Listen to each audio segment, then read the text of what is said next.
Media உங்கள் கனவா? படிக்கும் அனைவருக்கும் internship, placement assistance. Pandey school of journalism short term கோர்ஸில் உடனே சேர 7338824242.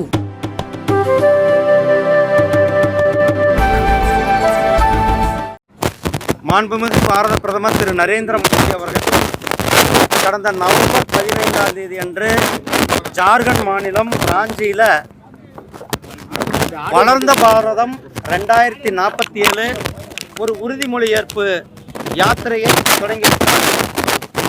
அதில் முதற்கொண்டு நாடு முழுவதும் அனைத்து கிராமங்களுக்கும் இந்த மோடியினுடைய உத்தரவாத வாகனமானது சென்று மத்திய அரசாங்கத்தினுடைய திட்டங்களினுடைய பயனாளிகள், அந்த திட்டத்தினுடைய பயனாளிகள் கூட கலந்துரையாடுவது, அது மட்டும் இல்லாமல் புதிதாக திட்டத்திற்கு பயனாளிகள் இந்த இடத்திலே சேர்த்து, அதுதான் பிரதமர் மோடிஜி அவர்களுடைய உத்தரவாத வாகனம். இந்த வாகனம் ஏற்கனவே பயனாளிகளாக பயன்பெற்றவர்கள், அது அனைவருக்கும் வீடு கட்டும் திட்டமாகட்டும், ஜல்ஜீவன் மிஷன் திட்டமாகட்டும், அல்லது விவசாயிகளுக்கு கொடுக்கின்ற சன்மான நிதி, விவசாயிகளுக்கு வருடத்திற்கு 6000 ரூபாய் சன்மான நிதி கொடுக்கப்பட்டிருக்கிறது. அந்த யோஜனாவாக இருக்கட்டும், அல்லது ஏழை எளிய மக்கள் பயன்பெறுவதில் அனைவருக்கும் வீடு கட்டும் திட்டம், ஏழை எளிய மக்கள் பயன்பெறும் விதத்தில் 80 கோடி பேருக்கு மாதத்திற்கு 5 கிலோ அரிசி, 1 கிலோ பருப்பு, அதாவது பிரதமருடைய உணவு பாதுகாப்பு திட்டத்தில் கொடுக்கப்படுகிறது. அதே போல் பிரதமருடைய 5 லட்சம் ரூபாய் பெருமானமுள்ள இன்சூரன்ஸ் திட்டம் அது நடைமுறைப்படுத்தி கொண்டிருக்கிறது. இந்த 10 ஆண்டுகளில் சோசியோ எக்கனாமி என்று சொல்லக்கூடிய ஏழை எளிய மக்களினுடைய, அது முத்ரா வங்கி கடன் திட்டமாகட்டும், அல்லது பிரதமருடைய சுரக்ஷா, அதாவது பாதுகாப்பு இன்சூரன்ஸ் திட்டமாகட்டும், அல்லது பீமா யோஜனா என்று சொல்லக்கூடிய ஆயுள் காப்பீடு திட்டமாக இருக்கட்டும், இப்படி நாம் சொல்லிக்கொண்டே போகலாம். அத்தனை பிரதமருடைய அத்தனை திட்டங்களினுடைய பயனாளிகளை பயனாளிகளிடத்தில் உரையாடுவது, அதே நேரத்தில் புதிதாக பெறுபவர்கள், கிசான் கிரெடிட் கார்டு என்று சொல்லக்கூடிய விவசாயிகளுக்கு கடன் அட்டை கொடுக்கின்ற புதியாக பதிப்பவர்கள் இந்த வாகனத்தில் பதிவு செய்ய முடியும். அதே போல் இந்த வாகனத்தில் நம்மளுடைய ஆதார் கார்டில் திருத்தங்கள், ஆதார் கார்டினுடைய சேர்க்கிறது இந்த வாகனத்தில் சேர்க்க முடியும். அதே போல் இந்த வாகனத்தில் பிஎம் ஸ்வநிதி என்று சொல்லக்கூடிய தெருவோர வியாபாரிகளுக்கு இந்த வாகனத்தில் புதிதாக பதிவேற்ற முடியும்.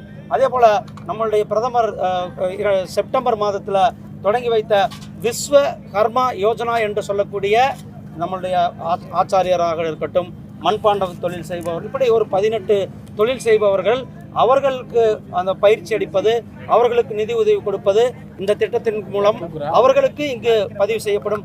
அதே போல் ஏழை எளிய மக்கள், நம்மளுடைய தாய்மார்கள், சகோதரிகளுக்கு பயனுள்ளதற்குரிய இலவச கேஸ் இணைப்பு திட்டம், இப்படி எண்ணற்ற திட்டங்களை நாம் நடைமுறைப்படுத்தி கொண்டிருக்கிறோம். அந்த திட்ட பயனாளிகளை மோடியினுடைய உத்தரவாத வாகனமானது அவர்களை சென்று சேர்க இருக்கிறது.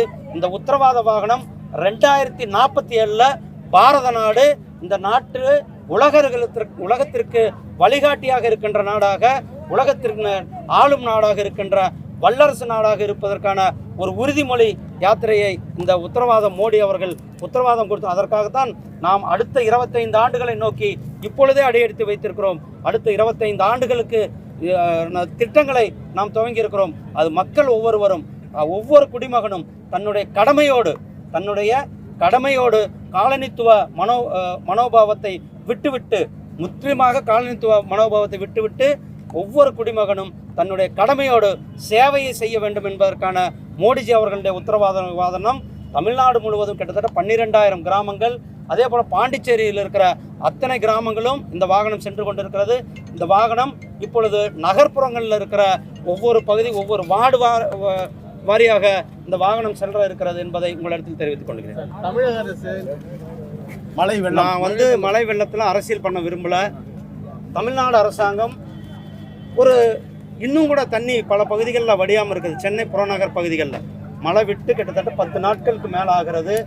இன்னும் சென்னை புறநகர் பகுதிகளில் வேலையை துரிதப்படுத்த வேண்டும். இன்னும் பல பகுதிகளில் அவர்கள் வேலையை துரிதப்படுத்தி அந்த பணிகளை செய்ய வேண்டும் என்பது என்னுடைய வேண்டுகோளாக. நிதி கேட்டதுல உங்க அப்பா வீட்டு காசை நான் கேட்கறேன்னு சொல்லி ஒரு கருத்து சொல்லியிருக்காரு. இதை எப்படி பாக்குறீங்க? அதுதான் வாரிசு பரம்பரை.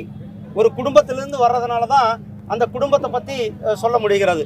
இதே ஒரு அமைச்சர் மக்கள் மக்கள் தலைவராக இருந்து மக்கள் மூலியமாக வந்திருந்தா அவர் இந்த மாதிரி ஒரு பேச்சு பேசியிருக்க மாட்டார்.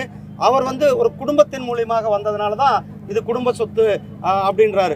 ஏன் இது அவர் 2G ஊழலில் செஞ்ச பணத்தை கொண்டு யாராவது மக்கள் போட சொன்னார்களா? அல்லது இன்றைக்கு சொன்னார்களே ஆற்று மணலில் ஊழல் என்று சொல்லி கொண்டு இருக்கிறார்கள்.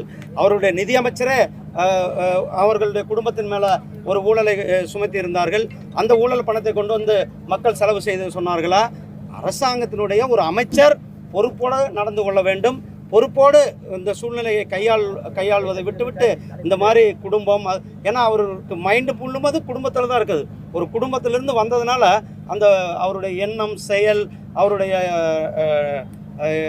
ஒவ்வொரு செயல்களும் நடவடிக்கைகளும் குடும்பத்தை ஒற்றியே இருக்கிறது தான் காட்டுகிறது. இந்த 3 மாநில தேர்தல் வெற்றி நாடாளுமன்ற தேர்தலில் எந்த பாதிப்பும் ஏற்படாது, இந்தியா கூட்டணி வெற்றி பெறும்னு சொல்லிட்டு மு.க. ஸ்டாலின் சொல்லியிருக்காரு. இண்டி கூட்டணி ஏற்கனவே அந்த கூட்டணி உடைந்து போக கூட்டணியாக இருக்கிறது. காங்கிரஸும் கம்யூனிஸ்டுகளும் இணைந்து கேரளாவில் தேர்தலில் போட்டியிடுவார்களா?